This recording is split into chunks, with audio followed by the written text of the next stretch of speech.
ఏంటి రంగయ్య ఇంకా పెంట పేడ చల్లుతున్నావు? రా నారాయణ రా.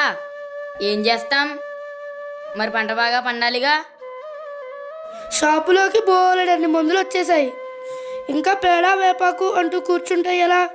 కృత్రిమ ఎరువులు పొలంలో చల్లు, మాలాగే మంచి దిగుబడి వస్తుంది. మేమేమో ఎకరాకు 40-50 బస్తాలు పండిస్తాం, నువ్వు 30 కంటే పండించలేవు.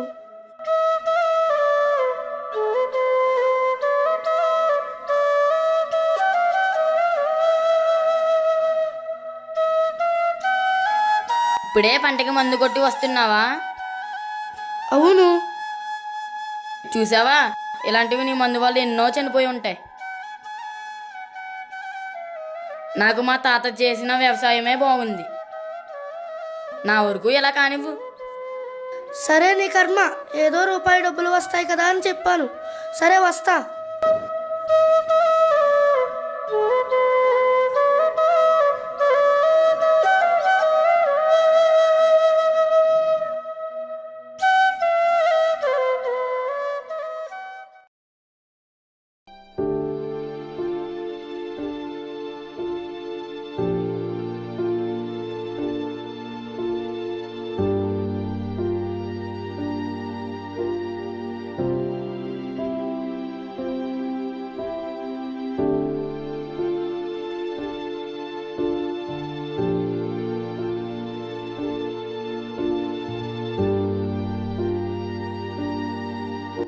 ఏంటి గ్రామంలో ఉన్న రైతులందరూ అత్యవసర సమావేశం ఏర్పాటు చేశారు?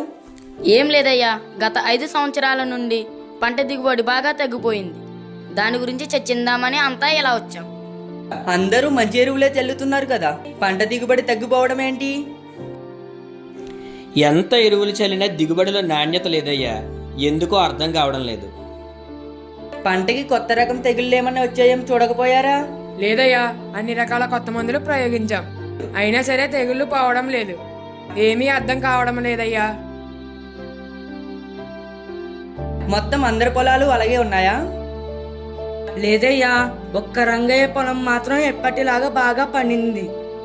అది తప్ప మిగిలిన అందరి పొలాలు ఒకలాగే ఉన్నాయి. రంగయ్య పొలం మాత్రమే బాగా పండుతుందా? ఇదేంటి, రంగయ్య పొలం ఒకటి బాగా పండి మిగిలిన పొలాలు పండకపోవడం ఏంటి? విచిత్రంగా ఉంది. ఇందులో విచిత్రమేమీ లేదు. దీనికి కారణం ఎకోలాజికల్ బ్యాలెన్స్. రండి సార్, కూర్చోండి. మీరు చెప్పిందేంటో మాకు అర్థం కాలేదు. ఎకోలాజికల్ బ్యాలెన్స్ అంటే పర్యావరణ సమతుల్యత. ఇదిగో ఈ తొట్టిలో ఉన్న మట్టి రంగయ్య పొలం నుంచి తీసుకున్నది, ఈ తొట్టిలో ఉన్న మట్టి మీ అందరి పొలాల నుంచి తీసుకున్నది. ఈ మట్టిని సారవంతం చేయగలిగే మంచి బ్యాక్టీరియా, ఎలుగుపాములు, పురుగులు పుష్కలంగా ఉన్నాయి. కానీ మీ మట్టిలో అలాంటివి ఏమీ లేవు. ఎందుకు జరిగిందయ్యా అలా? ఎందుకేమిటి, మీరు చల్లిన కృత్రిమ రసాయనాల వల్ల నేలను సారవంతం చేసేటటువంటి సహజమైన ఏలికపాములు, ఉపయోగపడే బ్యాక్టీరియాలు అన్నీ చనిపోతూ వచ్చాయి. అలాగే మీరు కొట్టిన పురుగుల మందుల వల్ల పంట పండడానికి ఉపయోగపడే ఎన్నో రకాల కీటకాలు చనిపోతూ వచ్చాయి. ఫలితంగా మీ నేల చచ్చిపోయింది. చచ్చిపోయిన నేలకు ఇక ఎన్ని మందులు చల్లినా ప్రయోజనం లేదు. రంగయ్య నేలలో జీవ పదార్థాలు పుష్కలంగా ఉన్నాయి, అందుకే పంట బాగా పండింది. అయ్యా, మరి ఇప్పుడు మేమేం చెయ్యాలి? ఇంకా అవకాశం మన చేతిలోనే ఉంది. మారాలి. ప్రకృతిలో ఉన్నవన్నీ మన కోసమే అనే దృక్పథం మారాలి. ప్రకృతిలో అన్నీ కూడా సమతుల్యంతో ఏర్పాటై ఉన్నాయి. చెట్లు, చేమలు, పురుగులు, జంతువులు ఇలా అన్నీ సమపాలనలో ఉండాలి. వేటికి హాని జరిగినా మొత్తం ప్రకృతి నాశనం అవుతుంది. దీన్నే ఎకలాజికల్ బ్యాలెన్స్ అంటారు. ఇప్పటికైనా మీరు మారి ముందొక సంవత్సరం పాటు క్రాప్ హాలిడే ప్రకటించండి. ఈలోగా పాడి పంటల నుండి వచ్చే వ్యర్థాలను పొలంలో చల్లండి. పుష్కలంగా నీరు పెట్టి వాటిని దున్నండి. అప్పుడు నేల క్రమక్రమంగా సారవంతం అవుతుంది. అప్పుడు పంటలు వేసిన తర్వాత క్రిమిసంహారక మందులకు బదులుగా సాంప్రదాయబద్ధమైన వేప నూనె, వేపాకు, గోమూత్రం మొదలగు సహజ సిద్ధమైన రసాయనాలను ఉపయోగించండి. క్రమక్రమంగా మళ్ళీ నేల సారవంతం అవుతుంది.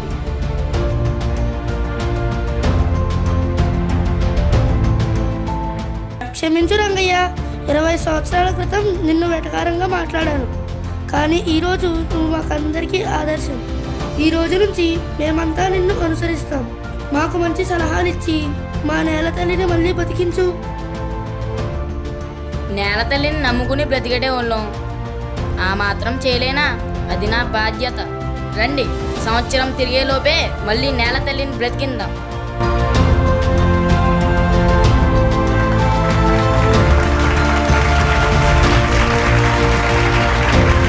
మారాలి, మనిషి మారాలి. ప్రకృతిలో ఉన్నవన్నీ నా కోసమే అనే దృక్పథం మారాలి. ప్రకృతిలో ఉన్న పక్షులు, జంతువులు, పర్వతాలు, అడవులు, నదులు, సముద్రాలు, ఇలా ప్రకృతిని సమతౌల్యం చేసే ప్రతి ఒక్కదాన్ని కాపాడే బాధ్యత మనపైనే ఉంది అని తెలుసుకోవాలి. లేకపోతే భవిష్యత్తులో ఈ భూమి మనుగడకే ప్రమాదం ఏర్పడవచ్చు. అందుకోసం యువత ప్రతినభూని పిన్నల నుండి పెద్దల వరకు అందరినీ ఏకం చేసి ఈ ప్రకృతిని కాపాడాలి అని ఆశిస్తూ లక్ష్మీ గణేష్, శ్రీరామ పబ్లిక్ స్కూల్.